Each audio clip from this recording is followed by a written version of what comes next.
Well, the citizens of this community's response is a model and so encouraging, because they looked at the phase of hate and the brutality of it, and they responded with love.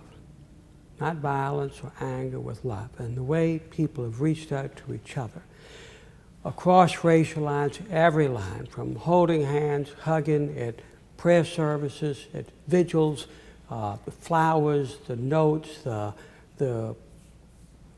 the fact that people will tell you they've been crying their eyes out. The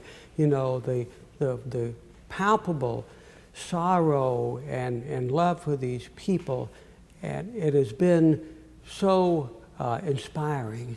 And I know for the family members that this has been an important gift to them in this time of deep sorrow. I mean, every one of these deaths was unexpected, and then the violence and the hatred that caused it, the harshness and the brutality of that. But the citizens have given them and given each other their concern and compassion. And you know, this is a long haul, the dealing with and trying to recover from a heartfelt tragedy, most heartfelt tragedy like this.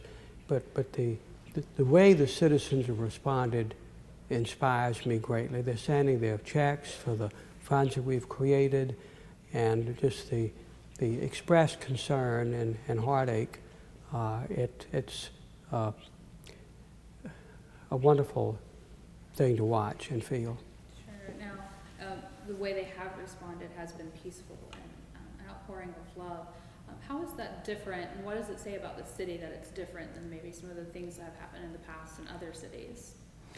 Well, this is a special city. You know, natural disasters or disasters catch you where you are. So the infrastructure you have in place, if it's a physical disaster, that infrastructure. If it's human disaster, it's a human infrastructure. And so this community has been sharing and giving. We worked hard to reach across racial lines and in our neighborhoods, to work in the neighborhoods, in inner city neighborhoods, to provide new housing and restored housing, and you know, a neighborhood council. We have 108 neighborhood councils. Citizens are connected with the government. Our police, which is an extraordinary police department, the best in the country, they have these outreach initiatives, run summer camps for kids in the inner city and parts of our suburban communities, and programs on Friday nights, and so much more. So this city has been in the process of creating bridges and connections between each other, so there isn't alienation, you know, built in or latent alienation. It's that people have a shared sense of ownership. So I think that what you had was that foundation which enabled people to have their first response, one of concern and love and compassion, and that's what happened. How do you move on from something like this as a city? Well, there are many steps. One thing is we're created 2 funds to help make sure the families know we're helping them. So every funeral expense is going to be paid. Well, they don't have to worry about that. And then other family expenses, and then working with the Mother Emanuel Church leadership, so they know that we're concerned. It will be real concern, evidenced by the support. And then I think we, as I told the family members when we met together Saturday morning, that we will never forget them. So we've got a victims counseling program that is awesome. Lots of agencies, and I told every family member that they'll have one person of contact. So not why, oh my goodness, who do I call? I got all these. One person, that's all you got to worry about. One person, you tell us what the problem is, and we'll find it. So you help by continuing to be at the side of these family members, whatever their needs are. because that's what we ought to do, but that's what the community wants to do. That's what the community expects us to do. So we help by that. And then, you know, just continuing to express the love and concern, and time heals as well. What can other cities in South Carolina and maybe even the nation take away from this and learn from the way Charleston has handled the situation? Well, the power and importance of love for each other, and the importance of building bridges, of making sure that everybody in the community feels ownership and feels engagement, and that they're a part of it. You know, it's affection and respect, to create that sense of affection and respect, that everyone's a part. So when something bad happens, they know that the community is there for them. Broader picture nationally, how does this affect maybe race relations in the state or in the nation as well? Well, I think that it will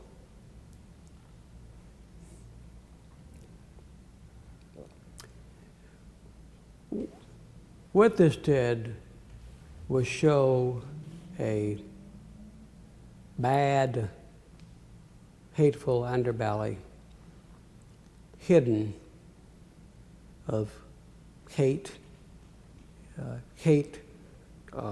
directed to people who are different.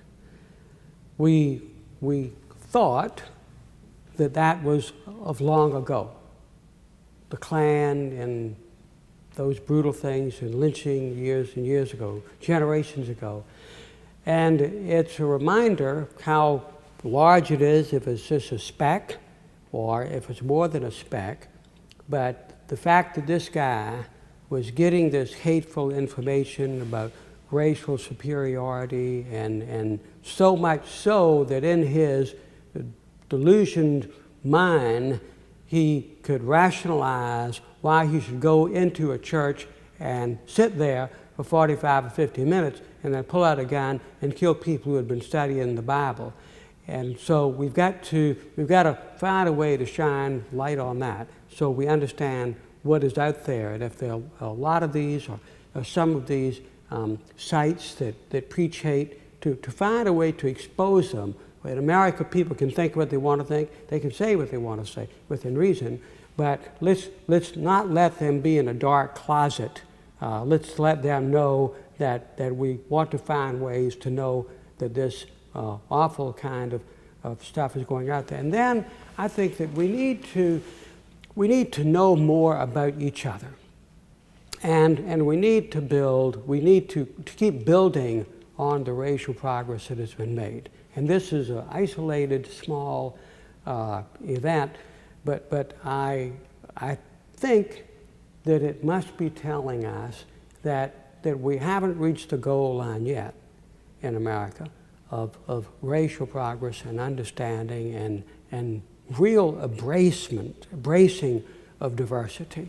And it's why I've been working so hard to build the International African American Museum here in Charleston, which will present our role in African American history, because we as Americans don't know that history, and since it's an important part of our country's history, we need to do that. We need to know that, to understand, where African Americans came from, what were their cultures, what were their religions, and how did they happen to be captured, to be brought here, what was their life like, and to honor that, honor and respect that, a dark past of our history, but honor the fact that the people who were brought here, respect the people who were brought, and then have a greater appreciation of their role in building America. So 40% of all enslaved Africans came to North America, came here, right to this port. Not many hundreds of yards away from where we're currently sitting. So we're going to build a museum on the site where the wharf was to help in our way, our small way compared to the country, but large way in terms of history that Charleston presents, to help gain a deeper understanding. The more we understand about our past, the more secure we are to deal with the future.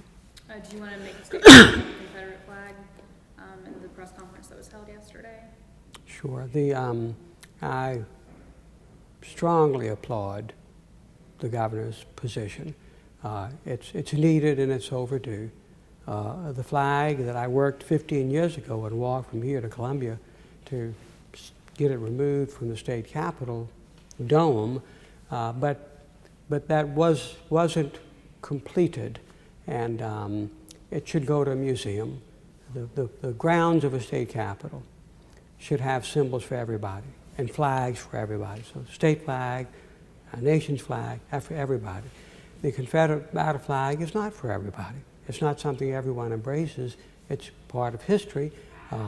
Go to the museum. It's been appropriated by hate groups.